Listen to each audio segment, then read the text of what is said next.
Esto es Ándale para que sepas, un programa feminista hecho para todas y todos, que difunde los derechos sexuales y reproductivos. Podrás encontrar información, la opinión de expertas y expertos, todo sobre tus derechos y cómo exigirlos. Acompáñanos todos los lunes en punto de la 1 de la tarde por Canal 10.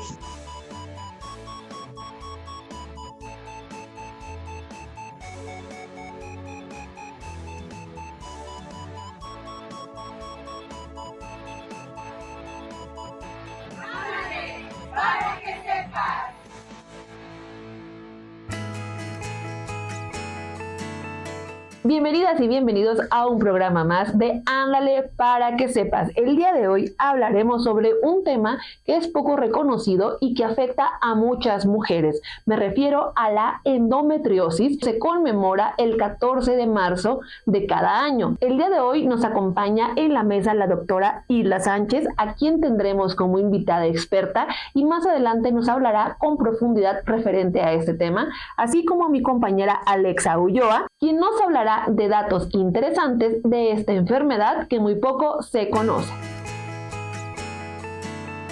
Vamos a hacer un acto de desobediencia civil. Las que puedan y traigan flores cuando vaya nombrando a las mujeres que murieron en 2025 y en 2026. Pero no murieron así nomás. Murieron porque las asesinaron. Voy a nombrar en lista, les pido se acuesten a las que puedan, que es un acto de desobediencia civil, y que digan presente. Esto es en honor de las mujeres que murieron asesinadas en 2025. María Cristina. ¡Presente! Paulina. ¡Presente! María Guadalupe. ¡Presente! Victoria. ¡Presente! Shuri. ¡Presente! Lidia. ¡Presente! Magdalena. ¡Presente! Elizabeth. ¡Presente! María Amelia. ¡Presente! Julia. ¡Presente! Antonia. ¡Presente! Y en enero hubo 3 feminicidios ya en este año 2026, que son Esther. ¡Presente! Marisol. ¡Presente! Y Karen. ¡Presente! Honrémoslas en este día, recordemos sus nombres como lo veníamos diciendo en el camino. No las olvidamos porque las mencionamos. Antes de continuar, queremos agradecer a nuestros patrocinadores: Instituto de Educación y Cultura Alejandría, Fondo Semillas y Asociación Civil Sí Hay Mujeres en Durango. Recuerda que este programa es grabado por alumnas y egresadas del Instituto Alejandría. Continuamos. Para empezar con el tema, les voy a presentar a nuestra invitada, que es la doctora Isla Sánchez Hernández, especialista en ginecología y obstetricia, también en endoscopía ginecológica y laparoscopía y biología de la reproducción. Doctora, empecemos con la explicación de qué es la endometriosis. Perfecto, bueno, muchas gracias por la invitación a todas y qué bueno que hacen este panel de mujeres, porque sí deben de hacer como conciencia de lo que es la enfermedad y pues saber que hay un día que se conmemora la enfermedad, porque sí es una enfermedad inflamatoria crónica que se presenta en muchas mujeres. Estamos muy acostumbrados a pensar que el dolor o que los cólicos pues son normales y no es así. Normalmente no debe de haber cólicos, ¿no? Entonces es por eso que esta enfermedad puede pasar desapercibido y puede haber mucha gente que pueda tener endometriosis que ni siquiera sepa que lo tiene. Entonces por eso es tan importante recalcar que deben acudir a atención, ¿no? Es una enfermedad, como ya dijimos, crónica, inflamatoria y que va causando morbilidad en cuanto a dolor, a calidad de vida o en muchos casos infertilidad. Se puede hacer el diagnóstico con la clínica basada en el dolor de los cólicos menstruales. Cuando una mujer tiene dolor que inicia antes de que empiece el periodo, durante el periodo y que no se quita, que solo disminuye parcialmente con analgésicos, que en alguna ocasión haya tomado anticonceptivos orales y el dolor haya cedido, estos son datos clínicos de endometriosis, que deben hacerte acudir a un especialista para revisarte y valorar si tienes endometriosis o no. Doctora, ¿estos síntomas se pueden relacionar también con la cantidad de flujo o el color de la sangre al menstruar? Pudiera ser con la cantidad. Hay diferentes tipos, grados de endometriosis, o sea, la enfermedad puede ir de grados muy bajitos hasta ya enfermedad muy avanzada. Y hay un tipo de endometriosis que se puede meter al músculo del útero y eso producir sangrados más abundantes. La endometriosis es una enfermedad causada, hay varias teorías. La primera es de que el flujo menstrual que sale se metió por las trompitas y se quedó pegado en diferentes partes, ya sea ovarios, vejiga, en el mismo útero o en el colon. Hay otra teoría que habla que es por vía linfática, que las celulitas por vía linfática se pegaron en otro lado y en cierto momento deciden crecer. Y la última teoría es de que cuando somos embriones vamos dejando celulitas en el camino de endometriosis. Entonces cuando llega a tus periodos, el endometrio tiende a crecer por estímulo estrogénico. Y así como tiende a crecer adentro del útero y se descama, puede crecer en ovarios, puede crecer en vejiga, puede crecer en colon y no tiene para dónde salir. Entonces es un tejido que se va acumulando. ¿Okay? Esto puede producir cambios, como tú me dices, en el sangrado o en la cantidad de sangrado cuando la endometriosis está metida en el músculo del útero. Entonces puede producir sangrados más abundantes. Pero el dato clínico más importante es el dolor, porque es un dolor que no cede al 100 con analgésicos, sino que solo cede parcialmente, que se presenta en la población general de un 5 a un 10% de la población general, pero si hablamos de mujeres que no se pueden embarazar, es arriba del 50% de los pacientes que tienen endometriosis. Que hablamos que muchas veces cuando no se tiene una especialización en el tema, puedes pasar desapercibidos datos clínicos. Es una enfermedad que se puede diagnosticar con ultrasonido o con resonancia magnética. Entonces, el ultrasonido tiene que ser muy específico para poder ver ciertos datos que nos hablan de la enfermedad. Se dice que es una enfermedad crónica, pero ¿qué diagnóstico hay o qué problemas hay a futuro con las pacientes? Sí, es una enfermedad crónica y como ya dijimos también es progresiva. Entonces, a la larga sí puede traer más complicaciones y esto va a depender mucho de la tolerancia al dolor que tengan los pacientes.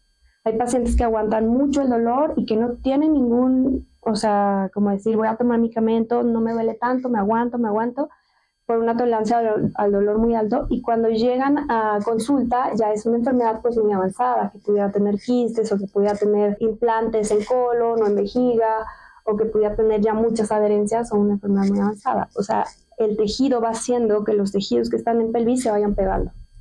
Y esto con el tiempo puede producir fístulas o puede producir infertilidad o puede producir además de dolor, ¿no? Y el dolor se produce porque los implantes se pegan en los nervios de uterosacros y eso genera mucho dolor. Entonces, una paciente que no tenga tanto dolor, pues va a dejar avanzar la enfermedad. Y a largo plazo, por ejemplo, había una paciente que tenía ya menopausia y en la menopausia ya no debe de haber crecimiento estrogénico. Crecimiento del endometrio secundario a estrógenos, porque en la menopausia ya no hay estrógenos. Pero ella como aguantó todo el tiempo el dolor, llegó con una fístula del colon a la vagina, o sea, le salía popó por vagina. Entonces, sí es una cosa que sí se debe controlar, que sí debe llevar tratamiento y que sí se debe valorar. Y pues las pacientes que tienen dolor umbral muy pequeño, pues generalmente acuden al médico, pues me duele, y se puede diagnosticar a tiempo y se puede hacer un seguimiento, ¿no? Pero pues sí implica mucha pérdida de la calidad de vida a largo plazo. De acuerdo con lo que usted acaba de comentar, de que el dolor va aumentando dependiendo de la persona, también hay muchas personas que este dolor lo llevan a causa de otros factores, como lo son los métodos anticonceptivos, que en este bloque nuestra compañera Alexa nos hablará qué relación hay con esta enfermedad y el uso de los métodos anticonceptivos. Claro, considero que vale la pena hablar del vínculo que existe entre la endometriosis y los métodos anticonceptivos, ya que muchas pacientes toman los métodos anticonceptivos para aliviar el dolor o reducir las molestias menstruales. Y puede funcionar, sin embargo, si las molestias continúan, esto trae repercusiones en su vida cotidiana, en sus actividades y, por supuesto, nuevamente volvemos al tema de que no existe un diagnóstico como tal. Entonces, lo abordamos no desde el punto médico, porque para eso nos acompaña la invitada del día de hoy, pero sí desde el tema de difundir la información. Ningún tratamiento debería sustituir el seguimiento que se da con los y las profesionistas de la salud. Para ello nos acompaña la doctora Hilda Sánchez. ¿Qué indicadores debería tomar en cuenta las pacientes que ya están tomando métodos anticonceptivos, pero que esto no disminuye el dolor o no ven un progreso en su salud para acudir a una valoración con una o un experto? Ok, mira, es bien importante porque en la escala de los tratamientos de la endometriosis, así la primera línea solo maneja el dolor. Te va a quitar el dolor, pero la enfermedad va a seguir avanzando o pues no se va a frenar. No es un tratamiento como tal, solo es frenar el dolor.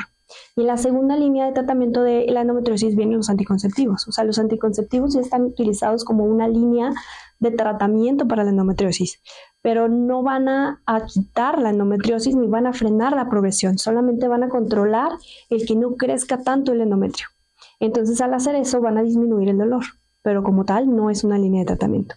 Los anticonceptivos, hablando anticonceptivos orales, porque hay diferentes tipos de anticonceptivos que se pueden utilizar como anticonceptivo que vienen como línea de tratamiento de endometriosis. Entonces viene en tercera línea los que son como progestinas. En esta línea incluimos lo que viene siendo el implante que viene en el brazo, que es del Monogestel, y el DiuMirena. Estos dos, que también son métodos anticonceptivos, sí se pueden utilizar como tratamiento. Y estos, además de ayudar a que no avance, pues quitan el dolor. Lo que hacen es un contrario al estrógeno, que evitan que el endometrio deje de crecer. Por eso muchas pacientes que tienen implante o que tienen DIU, pues dejan de arreglar el tiempo que lo utilizan, porque no hay crecimiento de endometrio ni dentro de la cavidad ni fuera. Entonces esto sí puede ayudar a frenar la endometriosis, ¿no? Si a pesar de esto tú siguieras con dolor, pues sigue la siguiente línea de tratamiento, que se pueden utilizar ya análogos o antagonistas de la GnRH que causan, por así decir, una mini menopausia que va a frenar los estrógenos en todo el cuerpo, y eso va a prevenir que la endometriosis avance al no ver estrógenos. La endometriosis es estrógeno dependiente, entonces todo el tiempo que tú tengas estrógenos, la enfermedad va a avanzar. Esto quiere decir que al momento que tú suspendes el tratamiento o que se frena, la enfermedad pues sigue avanzando. Y la última escala de tratamiento pues es la cirugía. La cirugía para endometriosis, para diagnóstico, para quitarla, se reserva a pacientes que no mejoraron con el tratamiento médico, hablando como las progestinas o hablando como los análogos, que no obtuvieron mejoría de dolor o que buscan embarazo y no se logra. O pacientes que tienen endometriosis muy avanzada, algún quiste, algún endometrioma muy grande, entonces es a quienes sí se debe realizar cirugía. Importante también recalcar que la cirugía idealmente debería ser laparoscópica. ¿Por qué? Porque se evita que haya mayor, no metástasis porque no es cáncer, pero que no se vaya a pegar el endometrio en otras partes. Porque ha pasado, por ejemplo, cesáreas y el endometrio queda en la herida y se forma ahí un endometrioma, a pesar de no tener endometriosis. Entonces, donde quede una celulita de endometrio, ahí puede crecer y generar endometriosis. Entonces, pacientes que ya están tomando anticonceptivos porque no quieren embarazarse, pero nunca se han revisado y antes tenían cólicos y durante los anticonceptivos se frenó el dolor, sí deberían no nada más decir, pues estoy tomando anticonceptivos para no embarazarme, ya no. Deben acudir a ver qué anticonceptivo es el que le toca a su cuerpo, que no vaya a tener complicaciones, que no vaya a generar más y que está indicado pues en ellas, ¿no? ¿Qué consideraciones se toma para recomendar a las mujeres cuál es el anticonceptivo ideal para su cuerpo?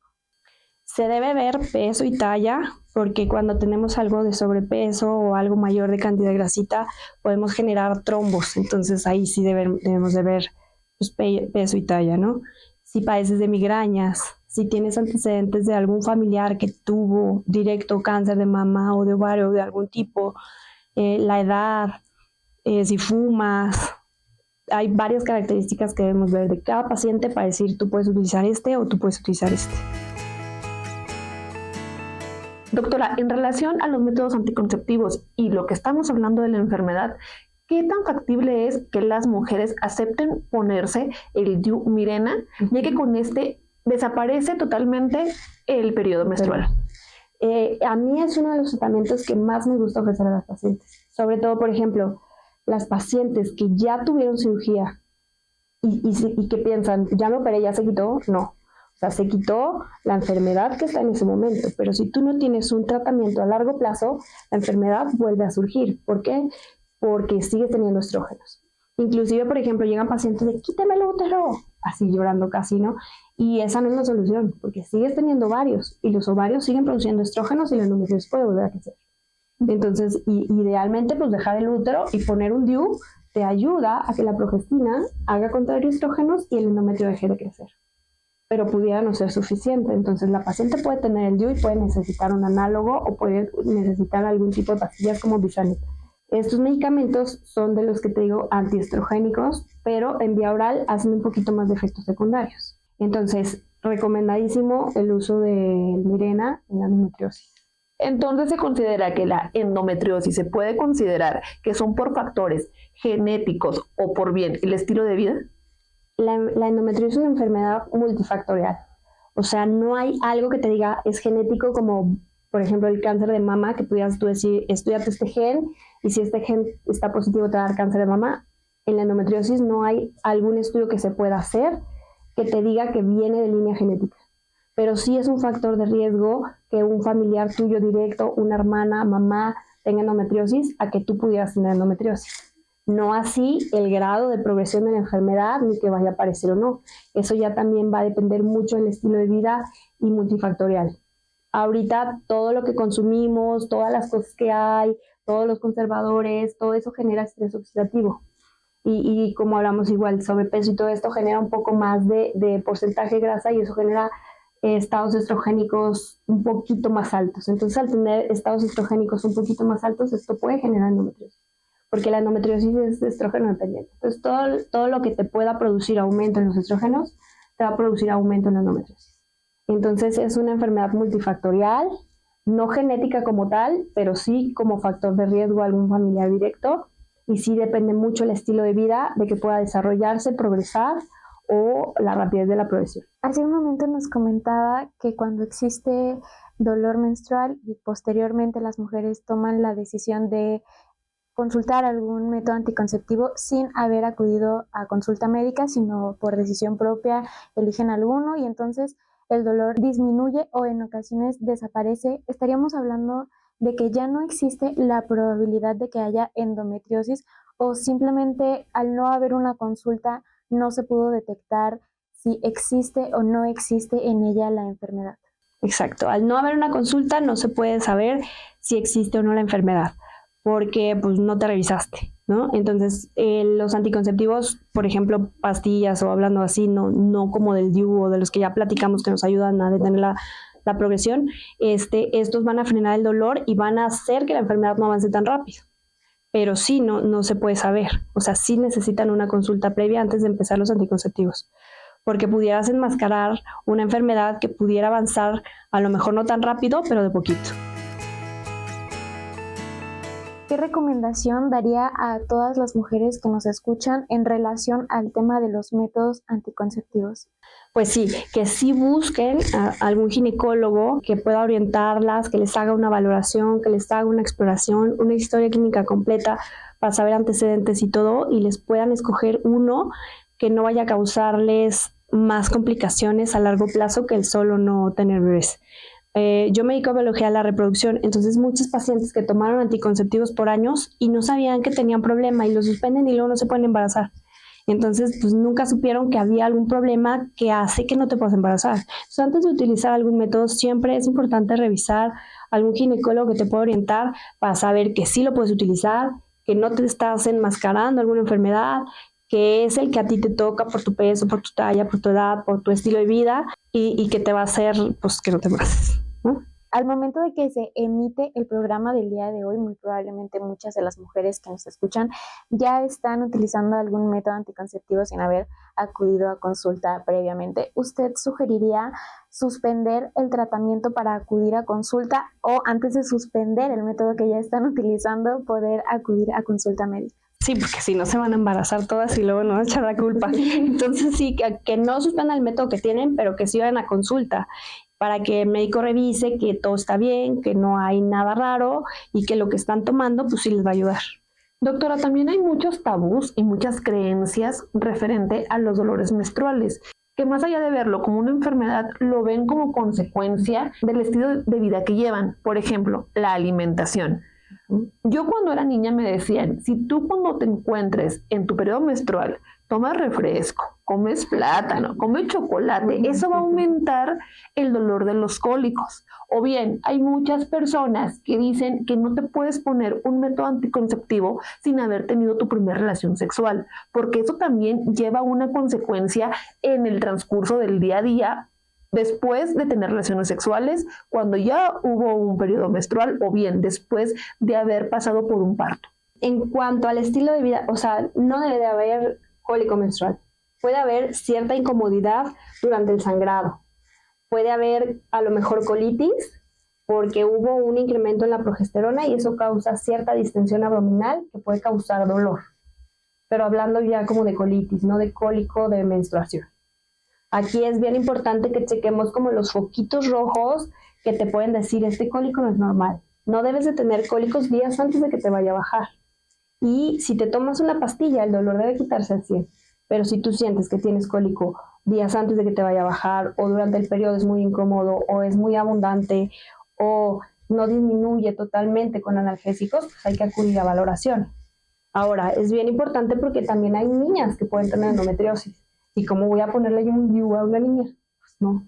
Y entonces aquí, pues sí es una valoración, sí es un ultrasonido. En casos especiales, resonancia, que es como el estándar para ver dónde hay foquitos endometriósicos perdidos. Y poder decir, bueno, las niñas sí pudieran tomar algún tipo de analgésico, algún tipo de pastillas anticonceptivas, así como para frenar la progresión, pero no es un tratamiento. Ya que la niña ya, bueno, es una niña, decidió ya tener relaciones o que ya llegó a la edad adulta en la que se puede colocar algún dispositivo, pues entonces ya cuando se aplica algún tipo de este método, ¿no? Pero sí valorar, pues no a todas es el mismo tratamiento.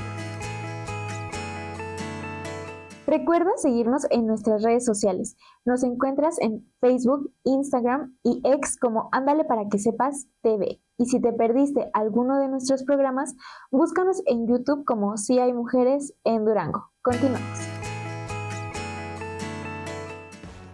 En el Instituto Alejandría, en la licenciatura de Comunicación Social, no solo te enseñan a hablar frente a una cámara, sino también tiene un abanico lleno de oportunidades. Crear contenido digital y manejar redes sociales. Conducir programas en radio y televisión. Si tienes creatividad, liderazgo y pasión por contar historias, tu lugar está aquí. Instituto Alejandría, formando profesionales que comunican, inspiran y transforman. Aquí no solo estudias, aprendes a comunicar con impacto.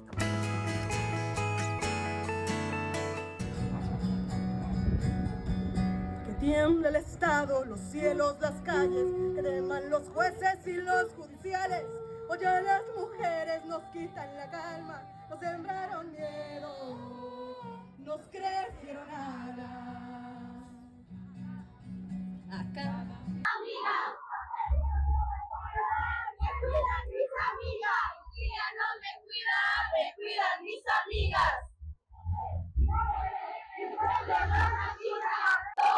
Es el patriarcado. No es un caso aislado, es el patriarcado.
nos estamos dando cuenta que hay muchos temas que no sabemos nosotras como mujeres, a pesar de que ya somos mamás, de que vamos a consulta con las ginecólogas. Y bien, Alexa, ya casi para finalizar, ¿cuál es tu opinión? No podemos despedirnos sin antes hablar de la importancia de dar difusión al tema de la endometriosis, una condición que afecta a millones de mujeres y que, sin embargo, sigue siendo poco comprendida y frecuentemente minimizada. Durante años, el dolor menstrual intenso ha sido considerado normal y esta normalización genera que las mujeres no acudamos a una consulta con un especialista y además de ello prolongar el sufrimiento sin darnos cuenta que puede traer complicaciones mayores. Visibilizar la endometriosis significa reconocer que el dolor incapacitante no forma parte natural de la vida cotidiana y nos permite abrir espacios de diálogo para fomentar la empatía en el entorno familiar, laboral, académico incluso y sobre todo también en el espacio médico. Como ya lo mencionábamos al inicio del programa, hoy estamos conmemorando el 14 de marzo, Día Mundial de la Endometriosis. Diversas organizaciones fomentan la participación de este día, entre ellas Nosotras Colombia, que tiene como principal objetivo promover información clara y oportuna, dándonos la pauta de hablar del tema como principal paso para transformar la vida de las mujeres. Visibilizar la endometriosis da la pauta a hablar de algo muy importante, que es el diagnóstico oportuno, lo cual nos permite dar un tratamiento oportuno, necesario, prevenir complicaciones, proteger la salud reproductiva de las mujeres y mejorar la calidad de vida. Doctora, desde su experiencia profesional, ¿cómo podríamos diagnosticar la endometriosis de manera temprana y oportuna? ¿Qué recomendaciones daría a las mujeres que nos escuchan el día de hoy? Sí, acudir a una consulta médica es súper importante. O sea, a veces me llevan niñas al consultorio, doctora, te la traigo para que, y no tiene nada. Entonces eso a mí se me hace, o sea, ni le quito la intención ni nada, porque es muy bueno que desde pequeñas estén acostumbradas a acudir al ginecólogo, aunque no tengas nada, ¿no? O sea, para que no te va a revisar ni nada, pero mira, darte consejos de esto, de aquello, ¿no? Y entonces todas las mujeres, a partir de que inician su vida sexual, deben acudir al ginecólogo Papá Nicolau cada año, ultrasonidos, y en los ultrasonidos generalmente es donde nosotros podemos darnos idea. Ahora, el que tú tengas un ultrasonido que no tenga nada, pero tú tienes dolor, eso no descarta que tú no tengas endometriosis. Porque la endometriosis puede ser pequeñita y puede estar localizada solo en los nervios pélvicos y esto va a generar dolor. Y en un ultrasonido es algo que no se puede ver. Y entonces ahí viene ya cuando dices, bueno, es una paciente que le diste tratamiento y mejoró, pues es endometriosis. O es una paciente que a pesar del tratamiento no mejoró, a lo mejor necesita algún tipo de cirugía para poder hacer el diagnóstico, ¿no? Entonces no es tan fácil el hacer un diagnóstico de endometriosis, por eso siempre sí deben acudir y debe ser ginecólogo. Hay médicos que se dedican como subespecialidad solo a endometriosis. En los que hacemos biología de la reproducción nos toca estudiar muchísimo de la endometriosis porque es una de las causas de infertilidad, entonces acercarse ya sea a un ginecólogo, a una persona especializada en endometriosis o a un biólogo de la reproducción para que pueda orientarte más acerca de por qué tienes dolor, ¿no? Y no dejarlo pasar como si fuera algo cotidiano, como si fuera algo normal o se me pasa con un trapito, ¿no? Entonces, pues sí, lo que yo les recomiendo es que si están teniendo alguno de los focos rojos que ya comentamos, que fuera dolor antes de la regla o durante la regla, que no disminuye con analgésicos, que alguna vez hayas tomado anticonceptivos y ya quitaba el dolor y lo suspendiste y regresó aumento o diferente la cantidad de sangrado, pues sí, acudir al médico. Antes de terminar, me gustaría que la doctora nos explique por qué la Organización Mundial de la Salud considera esta enfermedad como algo que afecta a la salud mental de las mujeres. Sí, esto sí es bien importante porque muchas pacientes que ni siquiera han tenido bebés y tienen dolor llegan al consultorio. Doctora, quíteme todo. O sea, ya no aguanto el dolor, no quiero hijos, no quiero nada. Porque es tan fuerte el dolor o es tan grande la molestia que tienen que pues sí causa mucha ansiedad, causa depresión, causa desesperación al grado de decir no quiero ya ni ovarios, ni útero, ni nada.